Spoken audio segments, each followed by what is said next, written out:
मनः मन कर्म, ये जो कर्म है इस कर्म शब्द का प्रयोग क्रिया के अर्थ में है।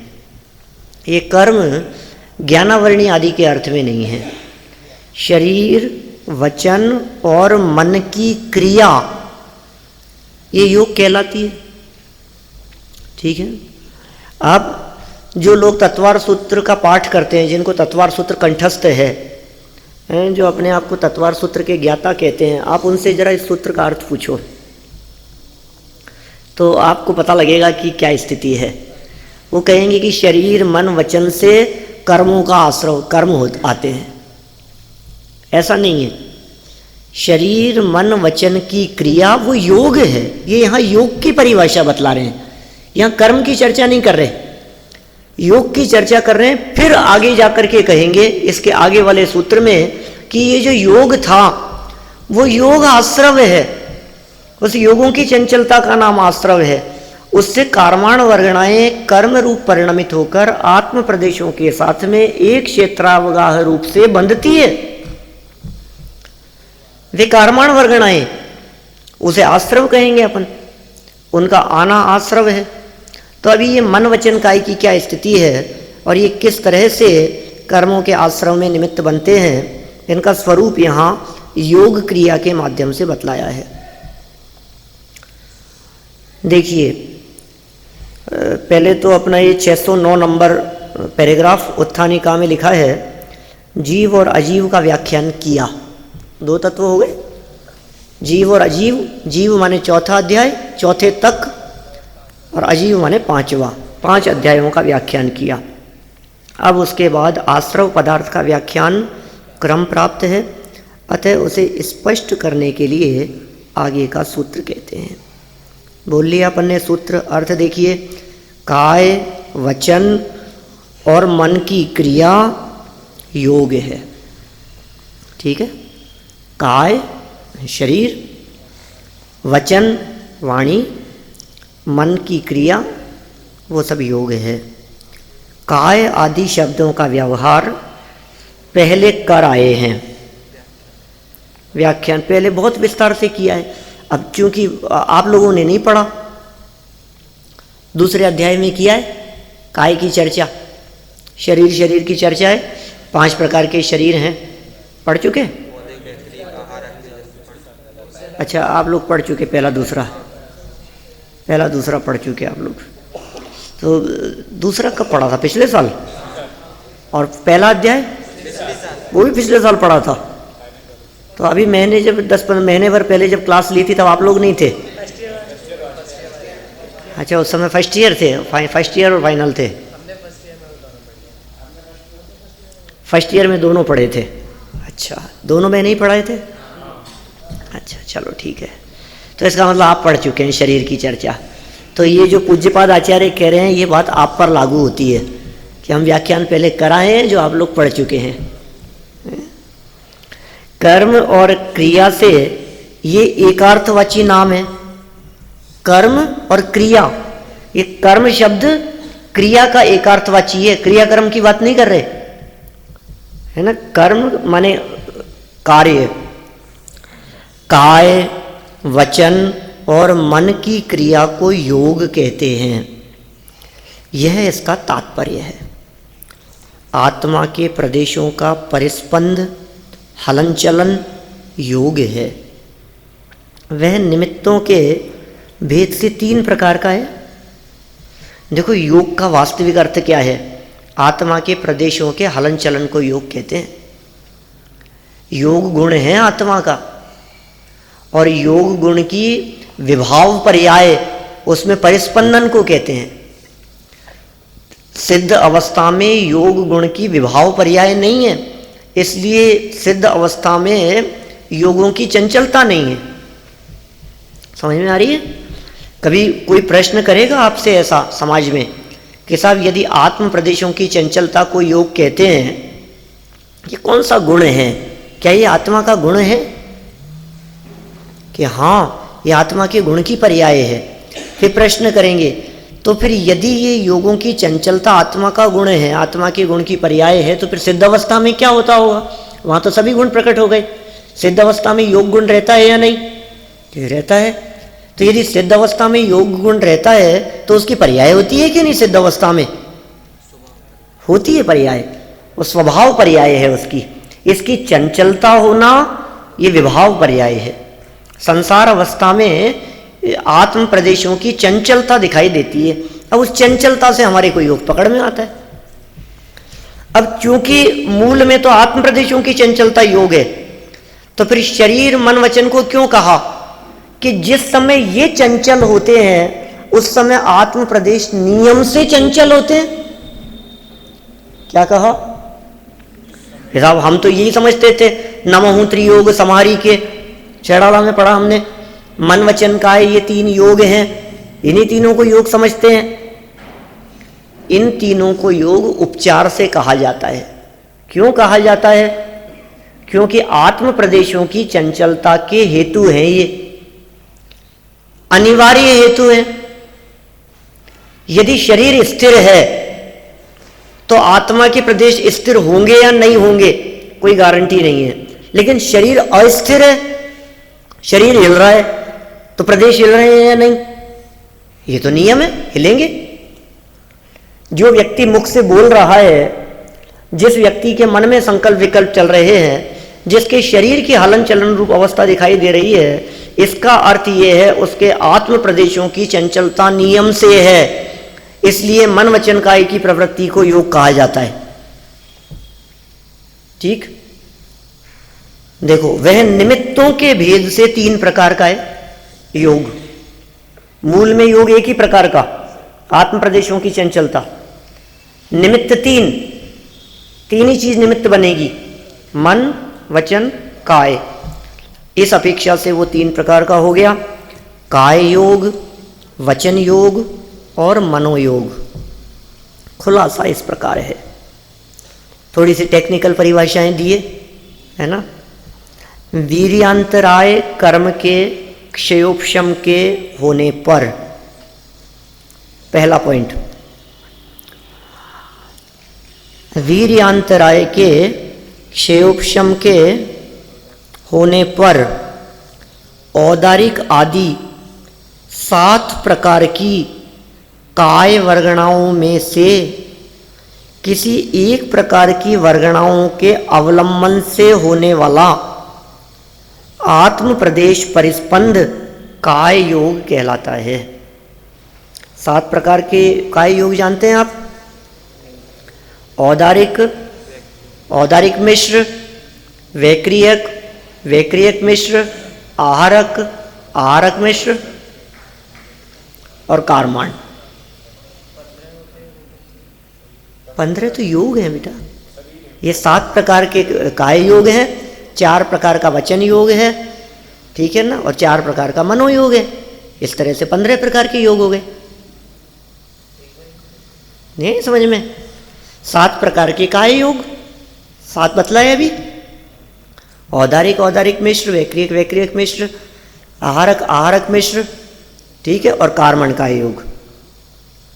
ठीक है, 7 प्रकार के काय योग, 4 प्रकार के वचन योग, 4 प्रकार के मनोयोग। इस तरह से कुल 15 प्रकार के योग हैं। इन्होंने यहाँ 7 की बात कही। ये जो 7 प्रकार बतलाए, इन 7 प्रकार के परमाणुओं से, उसके कारण, उसके अवलंबन से जो आत्म प्रदेशों का परिस्पंदन हुआ, उस आत्म प्रदेशों के परिस्पंदन को काय योग कहते हैं। क्यों होता है भाई ये काय योग, आत्म प्रदेशों का परिस्पंदन? कौन कारण बनता है उसमें? कहा शरीर नाम कर्म के उदय से प्राप्त हुई वचन वर्गणाओं का आलम्बन होने पर तथा वीर्यांतराय और मत्यक्षरादि आवरण के क्षयोपशम से प्राप्त हुई भीतरी वचन लब्धि के मिलने पर वचन रूप पर्याय के सन्मुख हुए आत्मा के होने वाला प्रदेश परिस्पंद वचन योग कहलाता है। लंबी परिभाषा होगी, थोड़ी सी तोड़ तोड़ करके पढ़नी पड़ेगी तो समझ में आएगी। वचन योग किसका नाम? काय योग तो समझ में आ गया, 7 प्रकार के काय योग हैं, 7 प्रकार से काय का वर्णन मिलता है शास्त्रों में। उन 7 प्रकार की वर्गणाओं के निमित्त से, 7 प्रकार की काय योग वर्गणाओं के अवलंबन से होने वाला आत्म प्रदेशों का परिस्पंदन, वो काय योग है। ठीक है, काय ये है जो दिख रही है, और इस काय के निमित्त से होने वाला परिस्पंदन वो काय योग है। देखो कितना भेद विज्ञान कराते हुए यहां स्पष्टीकरण कर रहे हैं पूज्यपाद स्वामी। काय के परिस्पंदन का नाम काय योग नहीं है, काय के हलन चलन का नाम काय योग नहीं है, काय के अवलंबन से होने वाले आत्म प्रदेशों के परिस्पंदन का नाम काय योग है। परिस्पंदन आत्मा का, क्योंकि योग तो आत्मा के परिस्पंदन को कहते हैं, काय के परिस्पंदन को नहीं कहते। ठीक है, अब वचन किसे कहेंगे? वचन योग, तो इसमें बहुत सारी बातें कह दी। सबसे पहला तो कहा शरीर नाम कर्म के उदय से प्राप्त हुई वचन वर्गणाओं का अवलंबन। शरीर नाम कर्म के उदय से वचन वर्गणाएं प्राप्त होगी, वचन वर्गणाओं का अवलंबन। ये काय योग जो है, समझ ली, वचन योग की जो चर्चा कर रहे हैं, ये 2 इंद्रिय से लागू होगा। एक इंद्रिय के तो है ही नहीं, वचन ही नहीं है। क्यों नहीं है? ये काय के निमित्त से, काय के अवलंबन से होने वाले की चर्चा चल रही है ना, शरीर ही उनके उस तरह का नहीं है। तो शरीर नाम कर्म का उदय, शरीर नाम कर्म के उदय में 2 इंद्रिय पना, द्विंद्रिय पना, उसके उदय से प्राप्त हुई वचन वर्गणाएं, वचन प्राप्त हुए, उसका अवलंबन होने पर, अब वचन वर्गणाओं का अवलंबन तो हुआ, पौद्गलिक है, उसके होने पर अंदर में वीर्यांतराय कर्म का क्षयोपशम हुआ और मति अक्षर आदि आवरण का क्षयोपशम हुआ। बोलो, ये क्षयोपशम जरूरी है। ये अंदर में यदि वीर्यांतराय का क्षयोपशम नहीं हो तो वचन योग नहीं हो सकता। मतलब कहने का मतलब, कभी कभी किसी व्यक्ति को बीमारी की अवस्था में आपने ऐसी परिस्थिति में देखा होगा जिसमें वो बोलना चाह रहा है लेकिन वचन नहीं निकल रहे। हो सकता है ऐसा? बिस्तरों पे पड़ा हुआ है, वेंटिलेटर पर है, हम कुछ पूछ रहे हैं, वो ठिला रहा है लेकिन वो उसकी शक्ति नहीं है। वीर्यांतराय का क्षयोपशम। वीर्यांतराय क्या काम करता है? वो शक्ति, आपके बोलने में आपकी ताकत लगती है, आप में ताकत होगी तो आप बोल पाओगे। बोलने के योग्य ताकत का होना, एक शोध के अनुसार 1 घंटा बोलने में 8 घंटे पैदल चलने जितनी एनर्जी लगती है। 1 घंटा बोलने में 8 किलोमीटर पैदल चलने जितनी एनर्जी लगती है। आप में शक्ति है कि नहीं? तो वीर्यांतराय के क्षयोपशम से काम होगा, पहली चीज। अब वीर्यांतराय का क्षयोपशम तो है, किंतु मति अक्षर आदि ज्ञानावरणी कर्म का क्षयोपशम नहीं है। अक्षर, अक्षर रूप क्षयोपशम, मति अक्षर आदि आवरण का क्षयोपशम होना चाहिए। और फिर इतने, इन 2 चीजों के मिलने के बावजूद भी फिर तीसरी भीतर में वचन लब्धि हो। वचन लब्धि माने एक ये रिद्धि है, इसके लिए रिद्धि शब्द का प्रयोग कर रहे हैं यहां, वचन रिद्धि। हम लोग सब रिद्धिधारी हैं इन वचनों की अपेक्षा से देखें तो वचन रिद्धि के मिलने पर, और फिर वचन पर्याय के सन्मुख हुआ, बोलने के सन्मुख हुआ। इतनी सब चीजें मिलने के बाद हम ऐसा कह सकते हैं कि वर्तमान में हमारे शरीर नाम कर्म का उदय भी है, सैनी पंचेंद्रिय शरीर नाम कर्म का उदय भी है। वर्तमान में हमारे में इतनी ताकत भी हम बोल सकें। वीर्यांतराय का और मति अक्षर आदि आवरण का क्षयोपशम भी है, वचन लब्धि भी हमारे को प्राप्त है, किंतु इतना होने पर भी वचन रूप पर्याय के सन्मुख नहीं होवे तो हम बैठे अपनी मौन सो। इतना सब कुछ होते हुए भी वचन तो निकलते नहीं रहेंगे हमेशा। वचन रूप पर्याय के सन्मुख होने पर आत्मा के होने वाला प्रदेश परिस्पंदन, वो वचन योग कहलाता है। ये वचन योग है। काय योग में काय के अवलंबन से होने वाला आत्म प्रदेशों का परिस्पंदन, ठीक है। वचन योग में वचन के निमित्त से होने वाला आत्म प्रदेशों का परिस्पंदन, और वचन के लिए शरीर नाम कर्म वो जरूरी है। विग्रह गति में वचन योग नहीं हो सकता, शरीर नाम कर्म जरूरी है, वीर्यांतराय का क्षयोपशम जरूरी है, और मति अक्षर आदि आवरणों का क्षयोपशम जरूरी है। वो आवरण हटे उपयोग से तो जाकर के ये बोलने रूप दशा होगी। ये दूसरे प्रकार का हो गया।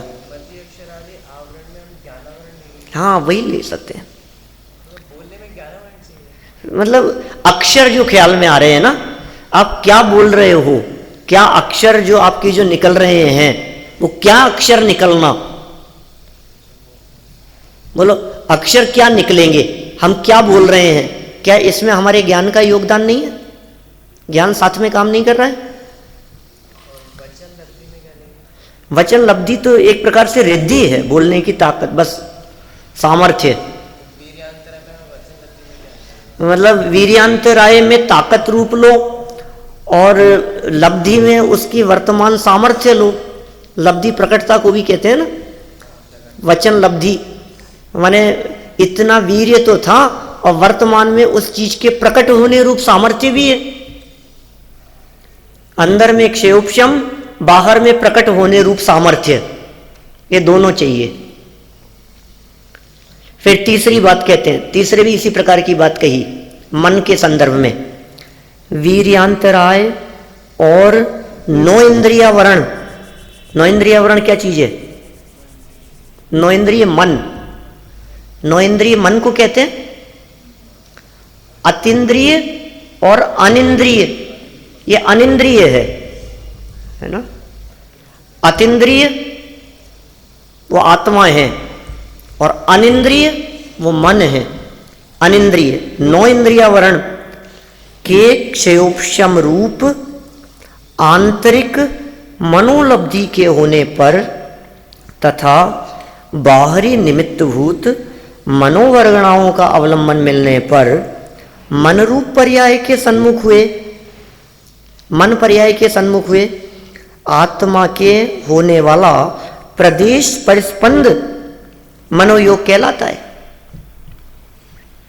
आत्म प्रदेशों का परिस्पंदन है, मन रूप पर्याय के सन्मुख हुए उन प्रदेशों का परिस्पंदन मनोयोग है। इसमें भी वीर्यांतराय और ज्ञानावरण कर्म के क्षय हो जाने पर एक और नई बात कह रहे हैं। यहां तक तो मन वचन काया की चंचलता संबंधी बात कही, संसारी जीवों की बात कही।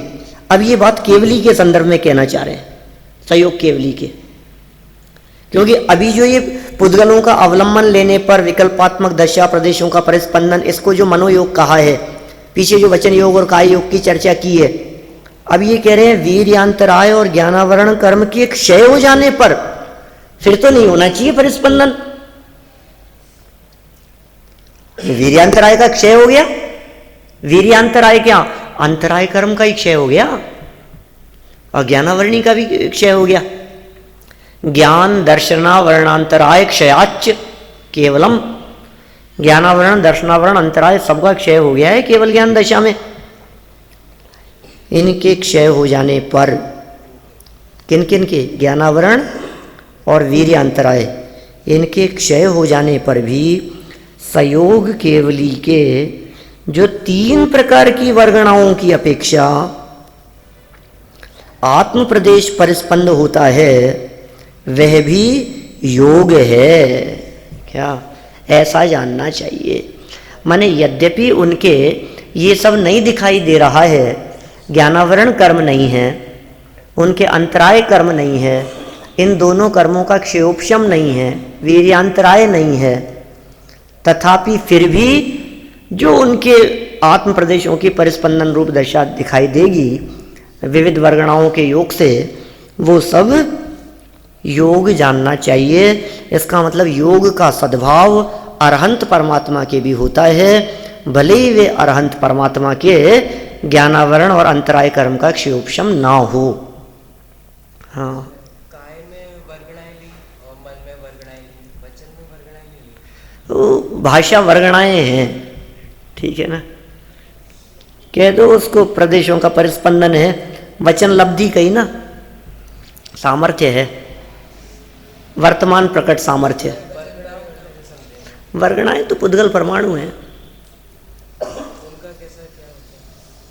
पौद्गलिक परमाणुओं के का संबंध है, और वो निमित्त नैमित्तिक संबंध है इस तरह का, काय का, वचन का, मन का, आत्म प्रदेशों के साथ में एक क्षेत्रावगाही संबंध तो है ही इन सब का। और एक क्षेत्रावगाही संबंध से ऐसी परिस्थिति बनती है, हम कह रहे हैं कोई व्यक्ति ध्यान अवस्था में बैठा हुआ है, ध्यान अवस्था में बैठे हुए भी श्वासोच्छ्वास का जो आना जाना हो रहा है, तो आत्म प्रदेशों का परिस्पंदन तो है ही। ऐसी परिस्थिति में भी आत्म प्रदेशों का परिस्पंदन होगा। देखिए, मन की 3 वर्गणाएं नहीं, मन की वर्गणाएं 3 कहाँ कही? मन तो 4 प्रकार है, क्या है भाई? काय वर्गणा भी कह सकते हैं उनके, काय वर्गणा, मनोवर्गणा और भाषा वर्गणा, ये तीनों प्रकार की वर्गणाओं की चर्चा है। द्रव्य मन है तो द्रव्य मन रूप मनोवर्गणाएं हैं अरहंत परमात्मा के, केवली के। उनकी दिव्य ध्वनि कीर्ति है, ये उनकी वचन वर्गणाएं हैं। ठीक है, तो केवलियों के जो शरीर का हलन चलन है, ये उनकी काय वर्गणाएं, आहार वर्गणाएं।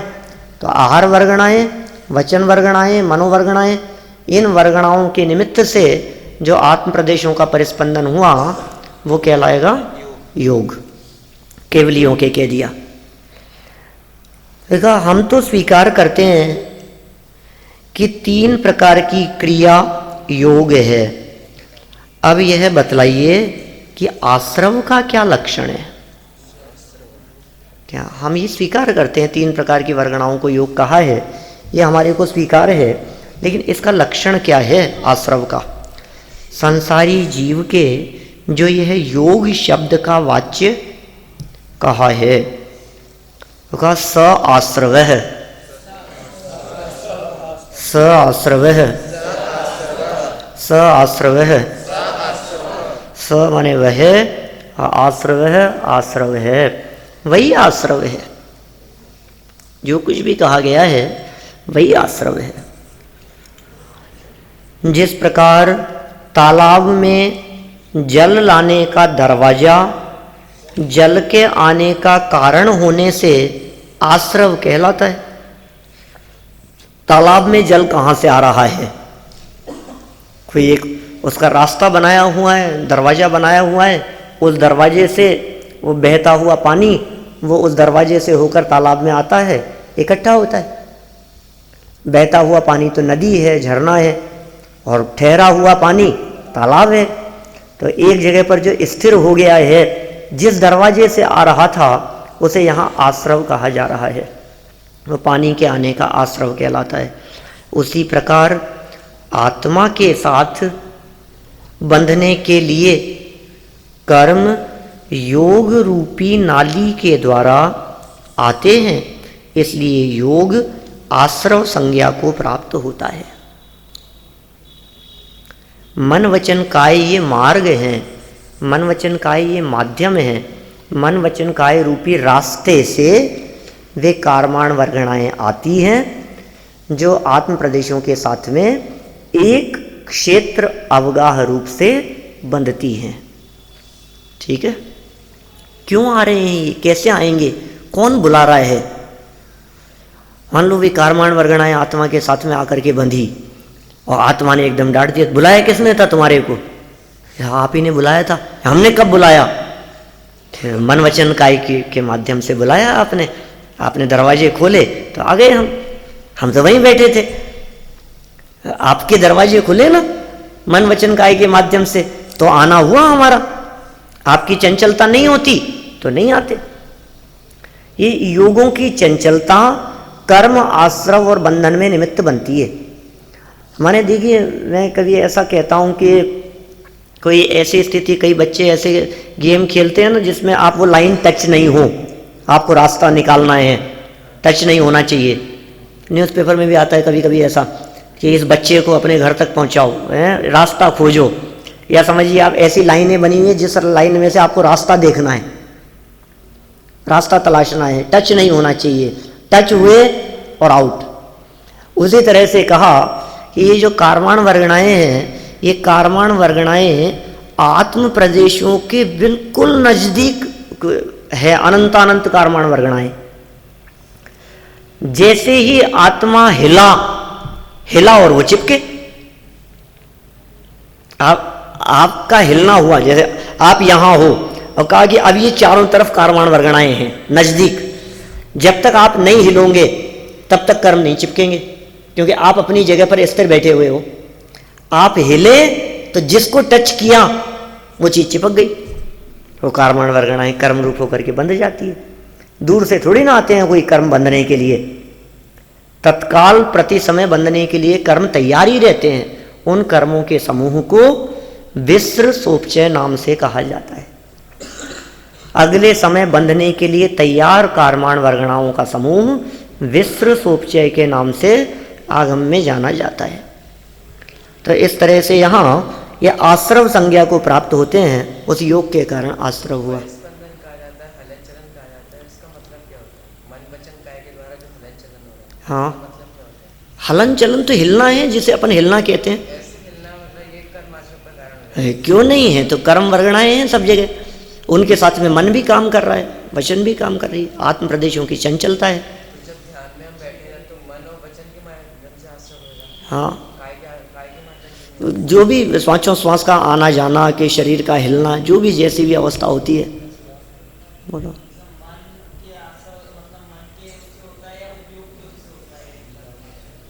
मन वचन काय, ये तीन, तो वो वही है ना, साथ में तो चल ही रहे हैं सब। मन वचन काय तीनों अलग अलग नहीं है, सब साथ में चल रहे हैं। इसी तरह से योग, उपयोग, अपना ज्ञान, अपना क्षयोपशम, ये सब चीजें एट ए टाइम चल रही है साथ में। हाँ बोलो, और कुछ बोलना चाहोगे? हैं? नो इंद्रिया वर्ण कर्म का क्षयोपशम मन है, ज्ञानावरणी कर्म में होगा। हाँ, ज्ञानावरणी के अंतर्गत ही आएगा बिल्कुल। नो इंद्रिय मति ज्ञानावरण कर्म का क्षयोपशम कहलाता है ना। मति ज्ञानावरण जो कर्म है, ये मति ज्ञानावरण कर्म स्पर्शन इंद्रिय संबंधी मति ज्ञानावरण कर्म का क्षयोपशम, ठीक है। जैसे समझिए एकेंद्रीय जीवों के रसना, घ्राण, चक्षु, कर्ण और नौ इंद्रिय मन, इन सबके सर्वघाती स्पर्धकों का उदय होने से इनका क्षयोपशम नहीं होता। हाँ, वही तो मन है जो संगी पंचेंद्रिय के है, तो चारेंद्रिय तक के जीवों के नहीं है वो। चारेंद्रिय तक के जीवों के, असैनी पंचेंद्रिय तक के जीवों के नौ इंद्रियावरण मति ज्ञानावरण कर्म के सर्वघाती स्पर्धकों का उदय है, इसलिए उनके मन नहीं है, वचन और काय है उनके। चारेंद्रिय तक के जीवों के मति ज्ञानावरण कर्म का क्षयोपशम तो है, लेकिन मति ज्ञानावरण कर्म के किस रूप का क्षयोपशम होगा? तो मति ज्ञानावरण कर्म के स्पर्शन इंद्रिय संबंधी क्षयोपशम है। स्पर्शन इंद्रिय संबंधी मति ज्ञानावरण के कर्म के क्षयोपशम से स्पर्श संबंधी ज्ञान करने की सामर्थ्य प्रकट होती है। ऐसी रसना इंद्रिय संबंधी, ऐसी घ्राण चक्षु इंद्रिय संबंधी। अब जिसके इनके क्षयोपशम ना हो मति ज्ञानावरण संबंधी और उसके सर्वघाती स्पर्धकों का उदय हो, तो उसके तत्संबंधी क्षयोपशम नहीं होता। चारेंद्रिय तक के जीवों के मन संबंधी क्षयोपशम नहीं है, क्योंकि उसके सर्वघाती स्पर्धकों का उदय। चारेंद्रिय जीवों के कर्णेंद्रिय संबंधी क्षयोपशम भी नहीं है। क्षयोपशम क्यों नहीं है? क्योंकि उसके कर्णेंद्रिय संबंधी मति ज्ञानावरण कर्म के सर्वघाती स्पर्धकों का उदय। ख्याल में आ रही है बात? तीन इंद्रिय जीव क्यों नहीं देख पाता? अच्छा, ऑपरेशन के माध्यम से तीन इंद्रिय की आंखें लगा दें तो चक्षु इंद्रिय की सर्वघाती, चक्षु इंद्रिय संबंधी मति ज्ञानावरण कर्म के सर्वघाती स्पर्धकों का उदय, इसलिए देख नहीं सकता वो। ऐसा ही स्वरूप है। इस तरह से अपन ने दो सूत्रों तक की चर्चा की है, काय वांग मन है कर्म योग है और स आश्रव है। फिर इनके भेद बतलाए हैं आगे, शुभ पुण्यस्य शुभ पापस्य आदि, इन सब की चर्चा को कल आगे बढ़ाएंगे। अभी चलते हैं।